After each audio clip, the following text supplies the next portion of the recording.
Welcome everybody to the Mute All Podcast. My name is Paladin. Thank you guys for listening into another episode.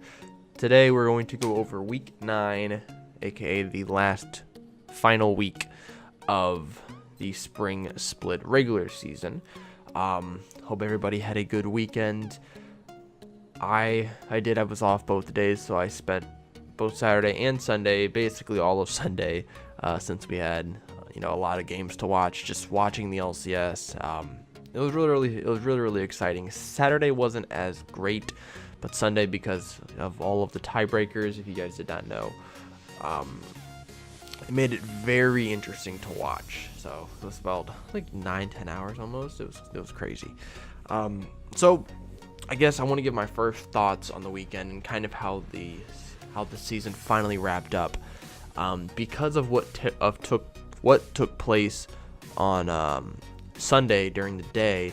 We had to play 5 tiebreaker games. So we had a tiebreaker game for first place, which was 100 Thieves and Echo Fox, and then we had a 4-way tie for second through sixth place, or for third through sixth place, basically.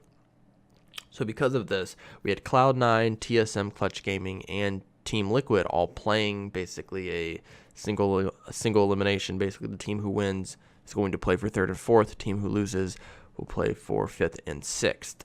So I guess the first part of the day, which was it was groundbreaking for most people, was the fact that 100 Thieves had an opportunity to play for the very first spot, overthrowing Echo Fox, and they beat them not once but twice yesterday.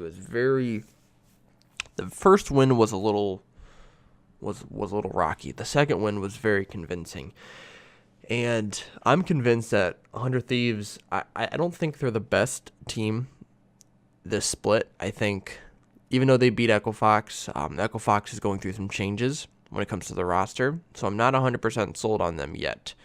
100 Thieves will need to win. Obviously, they need to win playoffs for to really cement themselves as being the best team in NA at the moment. But I think TSM and Team Liquid are both playing better, which does not bode well for 100 Thieves. So, but we'll run through the 100 Thieves and Echo Fox games real quick. In the second game, the big thing I would like to highlight is Huni playing Shen.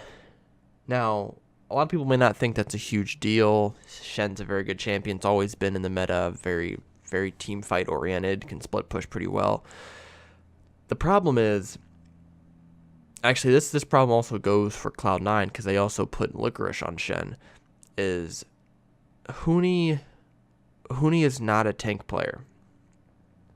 So Someday, who is the top laner for 100 Thieves, he's always been known as a bruiser tank player. Team Liquid has Impact, who has always been known as a bruiser tank player. Huni has always been Huni played top Lucian, he plays Yasuo. He's not a tank player. And for Echo Fox, they're going through this roster change where they're putting they brought in Demonte from their challenger squad, as well as Papa Chow, to replace Adrian and Phoenix. I think mainly because of how the meta shifted. They want these two players in there because they feel they are more accustomed to what's going on in the meta. Papa Chow plays a lot more aggressively than Adrian does in the bot lane, which could be good for Altec. And Demonte, him and Phoenix seem to have the same sort of champion pool, but Demonte seems to have a little more, some better mechanics, and also, Phoenix played really well this split. I think they want to give this guy a shot because he's, a little bit younger, maybe has a little more fire in him. And I could really tell, watching Demonte play that Azir in both those games against 100 Thieves was very, very impressive. But even with all these changes, Huni is still their main focus and should still be their main focus. Huni is their best player. And when you have Dardoch playing next to him, Dardoch's putting them resources into top lane, it's hard to do that when he's playing something like Cho'Gath or he's playing something like Shen. It just doesn't really make much sense. And I feel their coach, I believe, is Honore. I believe that's Honore, something like that. He needs to be a little bit smarter in how they're putting together these drafts. Hooney should never be playing Shen.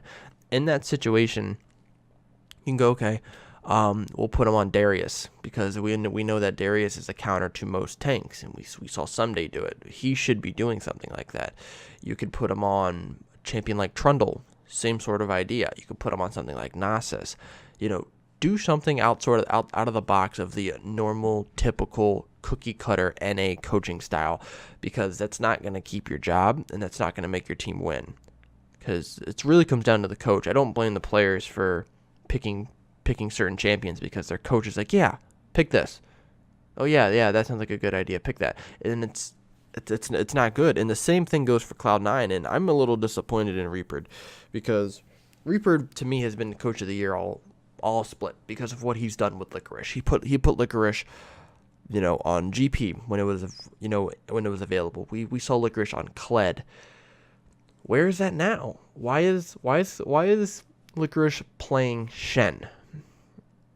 Like, it's a complete 180 from what he's been doing. Why are you putting him on that champion? Why is he playing around other people on his team while the team should be playing around him? It doesn't make much sense. So I think that's, more importantly, I think that's why Echo Fox lost both of their games. The second game. First game was very, very close, and Hooney was playing Gnar. So that's more of a pick for Hooney. So first game, they just got outplayed. Second game, they got beaten in pick and bans. Now for Cloud9 had to play. Cloud9 played against. Who did Cloud9 play against first? TSM? Yeah. Cloud9 looked just as bad. And I think this is going to be a downtrend, mainly for Cloud9, with how the meta is going. If they can't figure out what to put Licorice on, this team's not going to last very long. They're gonna still make playoffs. They're better than FlyQuest and Golden Guardians and Optic, but this Cloud9 team isn't going to make finals. They may not even make Worlds this year with all the talent that's going into NA. So they need to definitely need to change their style up, and find something that Licorice can play carry the top lane. Same thing goes for Echo Fox. I give Echo Fox a little bit of a pass though because they're playing with two rookies who have only been playing for 2 weeks now, Papa Chow and Demonte. Both of which I think should be the starters on this team now. I think Adrian lost his position. I never thought Phoenix should have been a starting mid laner, especially over somebody like Keen. If you guys have listened to my podcast, since week 1,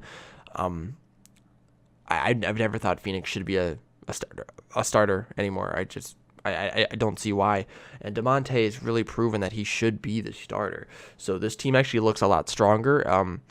It looks almost, I'm going to give it a little bit of time, but Froggen and Demonte, I think right now would be equivalents of each other. Just the way that they're playing on this team. I think if they would have Froggen on the team right now, it would probably be doing just as well with Demonte, but we'll see during playoffs. I kind of want to see how he plays first before I really double down on that statement. Now we'll move on to the other teams. I want to save 100 Thieves for last since they are the regular season champions. TSM and Clutch Gaming. Both of these teams, for one, TSM's playing a lot better. TSM looks like a team that's going to make finals, and I think they have the easiest route to finals. They have to play through Clutch Gaming. That should be, they did lose twice to them, but I definitely think they have the opportunity. I think they have the personnel to beat Clutch Gaming. Echo Fox, I think whichever one. I think if TSM beats Clutch Gaming, it gets to Echo Fox. I think they'll also beat Echo Fox. They just look really well, man. They look really, really good. But a lot of it comes from Hansler, playing the GP in the top lane, playing up, being on a carry champion and not playing, the Shen or the Maokai or, stupid shit like that. Mike Young looks a lot more comfortable, which is a good sign for them moving forward. He doesn't look like he's making those costly rookie mistakes that he has been. And Bjerg's just been playing out of his mind. I don't think Bjerg should win MVP because they're third place. But if they were maybe second, Bjerg would be the first place ballot for MVP. As for Clutch Gaming, I don't have really much to say. I don't think they have a chance to do anything. Solo is playing better than what he was at the beginning of the split, as he should, but I don't think he's anywhere near where he needs to be. He's not a Hanser. He's not a Huni. Someday Impact. Even Licorice. He's the worst top laner that's left out of these 6 teams in playoffs. And I don't feel confident enough to say Clutch Gaming is going to be. They may take a game off of TSM, but other than that, it's probably over. it's done with. So, I mean, good job, Clutch Gaming. I think come back next season and really try to pinpoint your problems. Trying to get Solo on more comfortable champions, and hopefully he just gets better at the game in general. And then who knows? We'll see next year, or next split, I should say. Now, to talk about the champs, 100 Thieves, they look very good. They look very good. And I'm not just saying that because they won, but I'm looking at how they won. Meteos played out of his mind. Ryu played like old KT Ryu, like the beast, the mob boss Ryu. He's played Rise exceptionally well. Someday played solid, but also this bot lane of Cody Sun and Aframu just played lights out in both of these games against Echo Fox. I was extremely surprised. I didn't think, Cody Sun for me, I don't know if you guys follow me on Twitter. I posted this. I believe Cody Sun should be MVP this year. When you look at his numbers, when you look at just how he's played in game, Cody has definitely bounced back from his world's mistake of his Tristana buster shot accident, but he looked so comfortable with Aframu as opposed to what he did with Ole. I mean, he looked good with Ole, but Aframu just seems like he's helping him so much. It's like the reverse Doublelift Biofrost effect, where Doublelift was helping Biofrost a lot. Afro is really has catered to Aframu has really catered to Cody Sun in this lane, and it's showing, and they're playing excellent. They're playing out of their mind. I think Cody Sun or Ryu should be up for MVP on this team. I think either one of those 2 players should get it. And then we'll talk about TL as well, and it's kind of in the same breath. 4th place, it's always the meme for TL, always finishing 3rd or 4th. They look stronger, though. They look stronger. I like seeing Doublelift playing something like the Gen, a playmaker. It seems that sort of team comp is working really well for both TL and 100 Thieves. I'm assuming more teams like TSM, maybe Cloud9, since Sneaky really likes Jin. I think somebody's going to adopt that style moving forward. And that concludes us breaking down teams 1 through 6. Now we're going to go over our spring playoff projections. So we're going to start with the bottom half. TSM, the 3rd seed, going up against Clutch Gaming, the 6th seed. These are best of 5s now. Keep that in mind. I'm going to have TSM over Clutch. Seems like the appropriate pick. Clutch Gaming hasn't really shown, although they have beat TSM twice, they haven't shown anything for me to say they're going to win beat TSM in a best of 5. They may win 1 game, but I think TSM is going to take the rest. We also have Team Liquid and Cloud9, the 4th and the 5th place teams. This is going to be a very close game. I think this is going to game 5. But I have Team Liquid winning 3-2. 3 games to 2. Now, this is kind of where it gets a little bit interesting. So we have Echo Fox, the 2 seed, taking on TSM. I believe TSM will win, and I think TSM is going to win 3 games to 1. And this is going to be very heartbreaking for Huni, because this is the same thing that happened with Immortals. 2 splits in a row. But I don't believe Echo Fox will be, even if they had Phoenix and Adrian, I still think this team's going to fall to TSM. I hope next season they come back and they keep DeMonte and Papa Chow, because I definitely think this roster moving forward is a lot stronger than what they had. But who knows? I could be completely wrong, and Echo Fox can 3-0 them. So we'll see. The other semifinals game, we have 100 Thieves versus Team Liquid. This is going to be a very, very, very, very good matchup. This actually, to me, is better than the finals matchup. But I'm going to go with the 100 Thieves. It's going to be a 3-1. And then we're going to move on. I think each game is going to be close, but I think 100 Thieves is going to close out each and every game, except for one. That takes us into finals, where we will have 100 Thieves taking on TSM. This is the battle that everybody wants. I think it will go 5, and I think TSM will end up winning in that very final game. I think it's going to be a very close fight at the end, probably like a 45, 50-minute fight. Although it hurts because I want 100 Thieves to win. I think just TSM is just more battle ready. And I hope I'm wrong. I hope 100 Thieves does win, but logically I have to go with TSM. Plus, that's also who I picked to win the regular season, so I got to pick right with TSM at least once. I'm going to save my predictions for MSI until until after finals, because I have a lot to say about what I think is going to happen in international play for NA, but we'll save that for April 8th or April 9th, I believe, which would be our MSI talk.